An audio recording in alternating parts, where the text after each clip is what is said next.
आणि मग त्याचा परिणाम म्हणजे बृहन्मुंबई महानगरपालिका शिक्षण विभागाच्या इतिहासात पहिल्यांदाच इंग्रजी भाषेत लिहिलेलं मुलांनी कवितेचं पुस्तक प्रकाशित झालं, the voice of little souls. तर अशा प्रकारे ह्या माझ्या 2 बेस्ट प्रॅक्टिसेस मी सादर केल्या आहेत.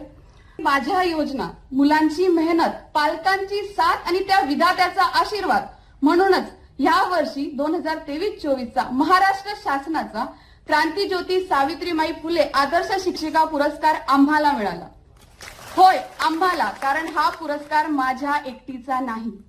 यावरून मी एवढंच सांगेन की नाविन्यपूर्ण शिक्षण पद्धती, पालकांचा सहभाग असला तर मुलांचा रस, त्यांची उपस्थिती आणि त्यांचा सहभाग वाढतो.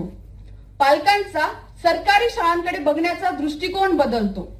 एवढंच नाही, आपला वैयक्तिक विकास तर होतोच, त्याबरोबर समाज कल्याणही होते. अभिमानाने सांगेन की ह्या